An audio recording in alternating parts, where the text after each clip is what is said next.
Hello friends, welcome back to painting blogs with त्रिवेणिका।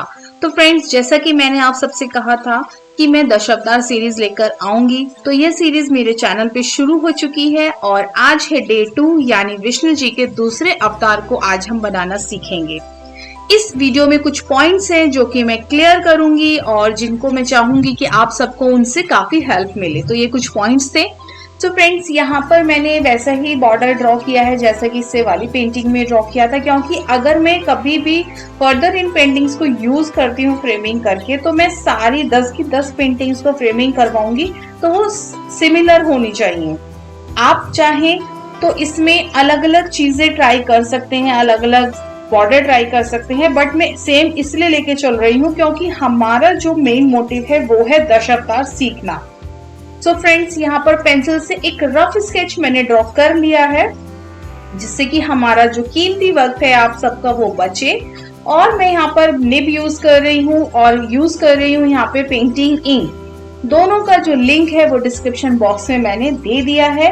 ये ink बहुत easy है use करने के पर्पज से। यहाँ पर आपको कोई भी टेंशन नहीं होती इंक बनाने की, ये आसानी से आप रेडी टू यूज इंक है, इसको यूज कर सकते हैं। सो फ्रेंड्स, अभी मैंने आपको एक चीज दिखाई थी कि अगर आपके निब का जो टिप है वो हिलता है तो आप वहां पर थोड़ी सी फेविस्टिक डाल सकते हैं। ये एक क्वेश्चन मेरे पास आया था कमेंट सेक्शन में, किसी ने पूछा था, तो उसका आंसर यही है। वहां पे थोड़ा सा आप क्विक फिक्स डाल दीजिए तो वो फिक्स हो जाती है। मेरी भी ये खराब हो गया था, लेकिन मैंने इसको ठीक कर लिया। तो चलिए फ्रेंड्स, अब बात कर लेते हैं अपने आज के दूसरे अवतार के बारे में, जो है कच्छप अवतार। इसके बारे में हम कुछ बातें करेंगे, कुछ सीखेंगे नया, क्योंकि हम विष्णु जी का ये वाला अवतार बना तो रहे हैं, पर इसका जो मेन पर्पस था, क्यों विष्णु जी ने इस अवतार को लिया, क्यों इस अवतार में विष्णु जी ने कछुए को ही चुना, ये कुछ कुछ क्वेश्चंस हैं जो जर्नल हम आम आदमियों के मन में आते हैं। तो आपको भी उत्सुकता होगी कि इसको जाने की ये किस तरीके का, इसके पीछे क्या रीजन है। तो चलिए शुरू करते हैं। विष्णु जी ने ये अवतार लिया था जब समुद्र मंथन की बात चल रही थी। क्या हुआ था कि देवताओं ने विष्णु जी को जाकर बताया कि जो समुद्र तल है उसके वहां पर एक अमृत का घड़ा है, और वो अमृत का घड़ा अगर हम देवताओं को मिल जाएगा तो अच्छाई की जीत होगी इस पृथ्वी पर और बुराई की हार होगी। लेकिन प्रॉब्लम ये थी कि देवता अकेले उस जो अमृत था उसको निकाल नहीं सकते थे, क्योंकि वो मतलब उनको किसी का सहयोग की जरूरत थी। तो वहां पर विष्णु जी ने उनको कहा कि आप दैत्यों को भी लो और उनको ये कहो कि आप भी उनको शेयर करोगे अमृत को, तो इससे उनको भी भला होगा और आपका भी भला होगा। तो इसी तरीके से बात हुई और यहाँ पर जो पर्वत यूज किया गया वो मंदार पर्वत यूज किया गया, और जो रस्सी जो यूज की गई जिससे मंथन किया जाता वो वासुकी नाग जी को यूज किया गया। तो यहाँ पर जो वासुकी नाग जी थे उनकी पूंछ की तरफ देवताओं को खड़ा किया गया और जो मुख की तरफ दैत्यों को खड़ा किया गया। तो जब उन्होंने मंथन शुरू करना चाहा तो अक्सर मतलब जैसे ही वो पर्वत समुद्र के तल पे रखते थे, समुद्र के सतह पर रखते थे, तो वो नीचे तल में पहुंच जाता था, क्योंकि उसके नीचे कोई भी ठोस बेस नहीं था। ये चीज फिर उन्होंने विष्णु जी को बताई देवताओं ने आकर कि इस तरीके से प्रॉब्लम्स हो रही हैं, मंथन नहीं हो पा रहा है। तब विष्णु जी ने कच्छप अवतार लिया। अब यहाँ पर क्वेश्चन आता है कि कच्छप ही क्यों लिए, कोई और भी जीव का अवतार विष्णु जी ले सकते थे। लेकिन क्या बात है कि जो कछुआ है उसके जो पीठ का जो शेल एरिया होता है वो बहुत ही मजबूत होता है, इसलिए विष्णु जी कच्छप अवतार में अवतरित हुए। इसके बाद उनके जो शेल एरिया है वहां पर उस मंदार पर्वत को रखा गया और फिर मंथन शुरू किया गया। सबसे पहले मंथन से निकला हलाहल विष, जिसे शिव जी ने ग्रहण किया, और पीते ही जैसे उन्होंने ग्रहण किया वैसे उनका जो कंठ था वो नीला हो गया, तभी से उनका नाम नीलकंठ भी पड़ा। इसके बाद मंथन के दौरान अब खाली अमृत तो होगा नहीं, बहुत सारी चीजें थी, तो सभी चीजें धीरे धीरे करके बाहर आई। जो मंथन था, मंथन से प्राप्त होने वाली जो चीजें थी वो था हलाहल विष, ऐरावत, कामधेनु गाय, लक्ष्मी जी और मणि और कल्पवृक्ष। इसी तरीके की और भी चीजें थी जो मंथन के दौरान वहां से निकली थी, और सबसे बाद में निकला था अमृत, जिसको धनवंतरी जी लेकर आए थे। तो ये थी कहानी मंथन की, और कैसी लगी आपको मुझे जरूर बताइएगा। सो यही है कि इसीलिए विष्णु जी ने एक बार फिर से जो देवताओं का साथ दिया, अच्छाई का साथ दिया, ताकि पृथ्वी पर हमेशा अच्छाई बनी रहे। और इसके पीछे और भी बहुत बड़ी एक स्टोरी है कि धोखे से जब दैत्य थे, उन्होंने धोखेधड़ी से जो अमृत का कलश था वो अपने पास ले लिया था। तो फिर जो देवता लोग थे वो फिर से विष्णु जी के पास गए कि विष्णु जी ऐसे ऐसे प्रॉब्लम हो गई है, वो लोग हमसे छीन के ले गए हैं। तो विष्णु जी ने तब मोहिनी का रूप धारण किया और उनको छल से उनसे कलश लिया और सभी देवताओं को पिला दिया। लेकिन एक जो दानव था, एक जो दैत्य था, वो बहुत ही बुद्धिमान था। उसने सोचा कि ये तो सारा जो अमृत है वो देवताओं को पिला रहा है, और उसने तभी देवता का रूप धारण किया और थोड़ा सा अमृत उसने भी पी लिया। और उसके बाद जब विष्णु जी को पता चला कि ये तो दैत्य है, देवता नहीं है, तो विष्णु जी ने तुरंत उसको जो है उस पर उसका संहार किया और उसको राहु और केतु के रूप में दो जगह वो बांट दिया गया। तो ये स्टोरी है और काफी इंटरेस्टिंग स्टोरी है। बेसिकली जब मैं इस तरीके की पेंटिंग बनाती हूँ तो मैं इन सब चीजों को पढ़ती हूँ या यूट्यूब पे देखती हूँ, तो उससे मुझे बहुत अच्छा लगता है। और जब मैं इस तरीके की पेंटिंग्स क्रिएट करती हूँ, इस तरीके के सीन जिसके पीछे हमारी बहुत अच्छी सी कहानी होती है और उसको देखते हैं, तो मुझे ऐसा लगता है कि मैं उसको फील कर रही हूँ जो भी चीज होती है। तो कैसी लगी आपको ये मुझे जरूर बताइएगा। तो देखते देखते हमने यहाँ पे कच्छप जो है अपना ड्रॉ कर लिया है। कुछ नहीं है, बहुत आसान है, इसमें बहुत ज्यादा मतलब कुछ ऐसा बताने वाला है नहीं। धीरे धीरे सारा कुछ आप इसको इजीली ड्रॉ कर सकते हैं। तो आइए और भी आगे का डिटेलिंग वर्क देखते हैं।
तो फ्रेंड्स आप चाहें तो यहाँ पे कोई भी कलरिंग यूज कर सकते हैं, कोई भी कलर्स 4 to 5 कोई भी कलर्स यूज कर सकते हैं।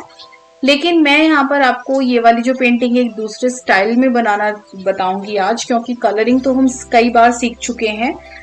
कलरिंग में हमें एक ही चीज ध्यान रखनी है, हमेशा कलरिंग के लिए एक ही टिप है कि 4 to 5 कलर्स ही यूज करें हमेशा किसी भी पेंटिंग में। उससे ज्यादा कलर यूज करेंगे तो वो अच्छी नहीं लगती है। लेकिन यहाँ पर मैं आपको कुछ और चीज बताऊंगी। कलर यहाँ पर भी मैं यूज करूंगी, बट यहाँ पे कोई एक अलग चीज मैं बताऊंगी, अलग तरीके से इसको बना के बताऊंगी। अगर आपको कलर करने का कभी मन नहीं है तो आप इस तरीके से भी पेंटिंग बना सकते हैं। तो जैसा कि मैंने आपको बताया कि मैं इसको कलरफुल नहीं बनाऊंगी, मैं सिर्फ इसको ब्लैक एंड व्हाइट में बनाऊंगी। तो अब जहां पर भी एरिया मैंने छोड़ा है वहां पर मेरे को ब्लैक कलर करना है। और एक चीज का ध्यान रखना है, जब भी हम ब्लैक कलर एज ए भरनी यूज करते हैं और इसके साथ हम कचनी वर्क यूज करते हैं, तो इनका जो रेशियो होना चाहिए वो 40 और 60 होना चाहिए। यानी 40% आपको ब्लैक कलर फिल करना है, भरनी स्टाइल में भरना है, और 60% आपको कचनी वर्क करना है, तभी ये बहुत सुंदर लगेगा। अगर आपने बहुत ज्यादा ब्लैक कर दिया तो भी अच्छा नहीं लगेगा, और बहुत ज्यादा कचनी वर्क, खाली कचनी वर्क किया, ब्लैक वर्क नहीं किया, वो भी अच्छा नहीं लगेगा। तो बेसिकली होता क्या है, जो कचनी पेंटिंग्स होती हैं उसमें डिफरेंस दिखाने के लिए हम कचनी और भरनी, ब्लैक कलर से भरनी का और ब्लैक कलर से ही कचनी का वर्क करते हैं। ये एक टेक्निक होती है कचनी पेंटिंग को बहुत सुंदर दिखाने की। तो इसीलिए यहाँ पे इस तरीके से हम यहाँ पर कलर करेंगे।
तो फ्रेंड्स अब जो हमारा जो डिजाइन है वो ऑलमोस्ट रेडी हो गया है।